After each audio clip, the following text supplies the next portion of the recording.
Hello everyone, आज की class में हम स्टार्ट करेंगे wait of body on moon.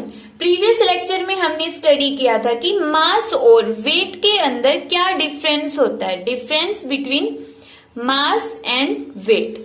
मास तो क्या होता है, quantity of matter contained in a body, की किसी भी बॉडी के अंदर कितना क्वांटिटी ऑफ मैटर कंटेन्ड है। और वेट क्या हो जाएगा कि उसी क्वांटिटी ऑफ मैटर को जो अर्थ होती है वो कितने फोर्स से अपनी तरफ खींच रही है, उस फोर्स को ही हमने क्या नाम दिया था, वेट नाम दिया था।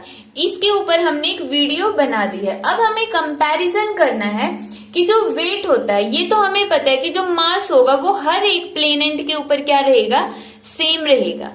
बट वेट क्या हो जाता है, वेट प्लेनेट के अकॉर्डिंग चेंज हो जाता है। कितना चेंज हो जाता है हमें ये कैलकुलेट करना है। हम कंपेयर करेंगे अर्थ और मून का वेट। तो हम कंसीडर करेंगे कि स्मॉल m है mass of body, mass of body. Small m उस बॉडी का मास है जिसका वेट हम कैलकुलेट करना चाहते हैं मून के ऊपर। अब सबसे पहले हम अर्थ के लिए देखेंगे कि उसका अर्थ पर वेट कितना होगा। तो सबसे फर्स्ट हम कैलकुलेट करेंगे अर्थ पर। कंसीडर कर लिया हमने कि जो कैपिटल M और E, यहाँ पे जो E इंडेक्स लगाया है वो हमने अर्थ के लिए लगाया। तो ये क्या हो गया, मास ऑफ अर्थ। इसी तरह हमने RE कंसीडर किया। RE क्या हो गया, radius of earth.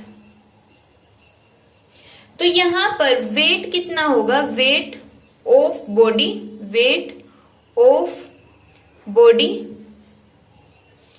Of mass m, जिसका मास हमने कितना कंसीडर किया है, स्मॉल m, उसका वेट कितना होगा ऑन द अर्थ।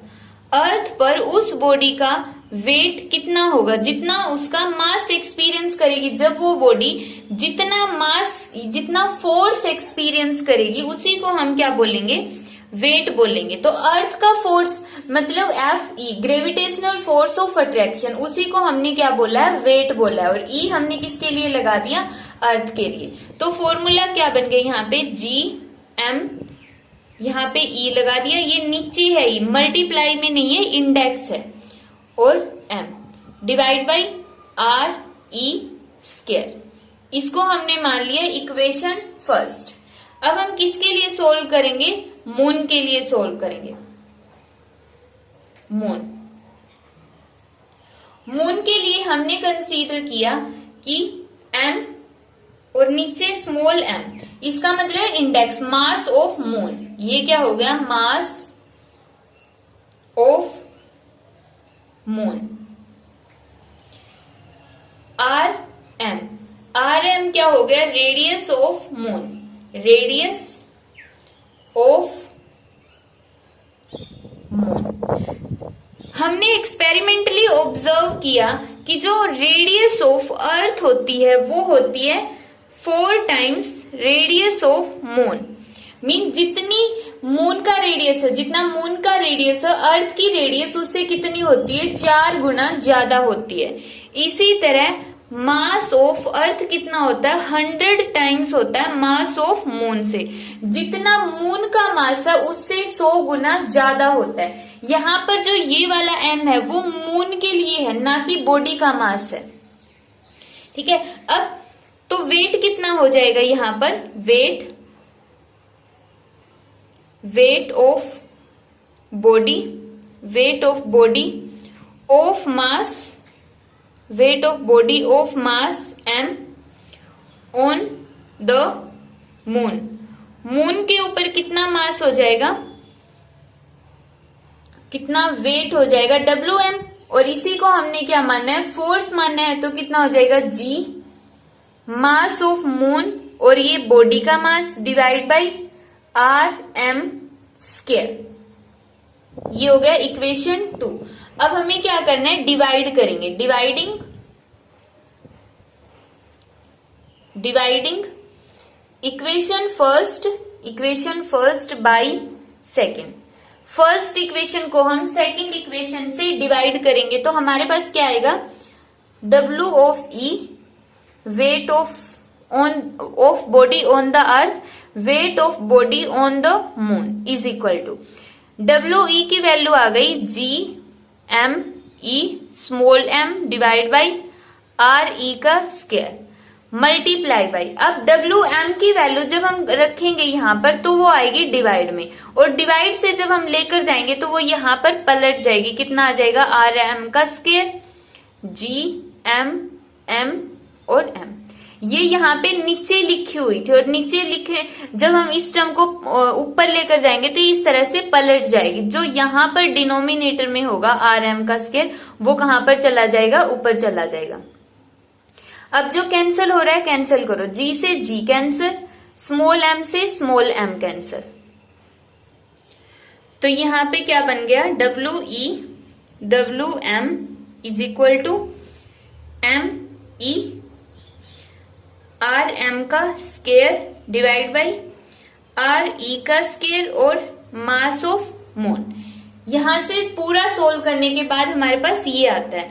अब हम यहाँ पे मास ऑफ अर्थ को एज इट इज रखेंगे, या फिर मास ऑफ अर्थ को हम कितनी वैल्यू पुट कर लेंगे, 100 टाइम्स मास ऑफ मून। तो मास ऑफ अर्थ की जगह हम क्या पुट कर लेंगे, इस इक्वेशन का यूज करके 100 टाइम्स मास ऑफ मून, और radius of moon as it is divide by radius of earth. Radius of earth की वैल्यू कितनी है, 4 टाइम्स रेडियस ऑफ मून, तो यहां पर लिखेंगे 4RM और उसका क्या है होल स्क्वायर, यहां पे आ जाएगा मास ऑफ मून।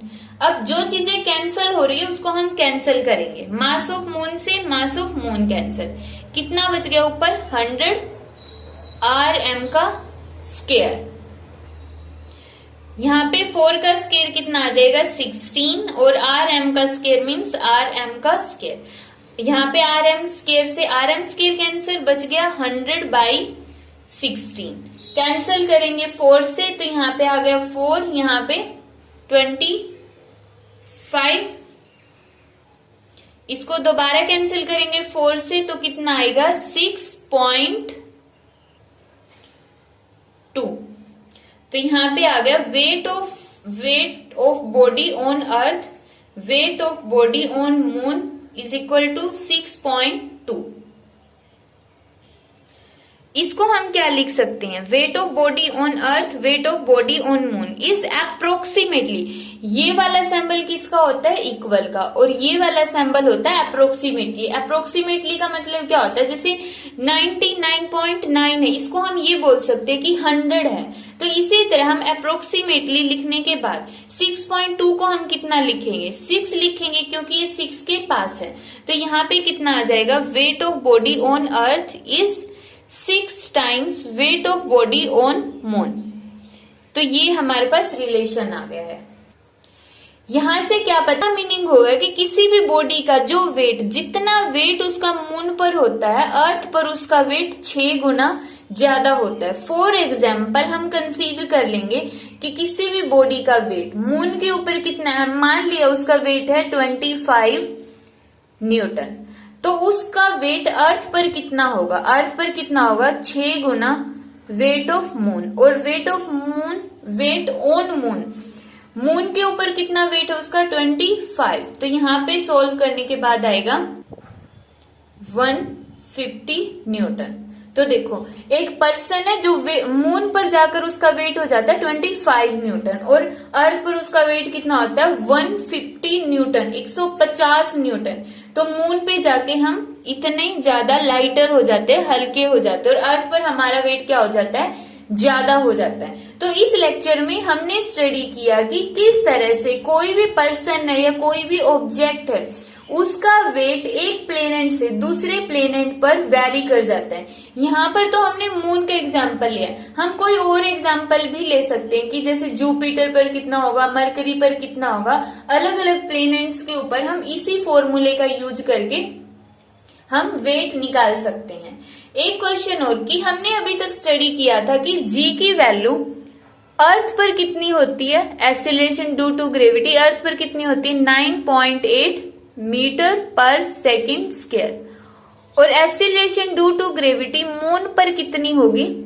जितनी वैल्यू उसकी अर्थ पर होती है उसकी 6 गुना कम होगी। मून के ऊपर उसकी 6 गुना कम होगी।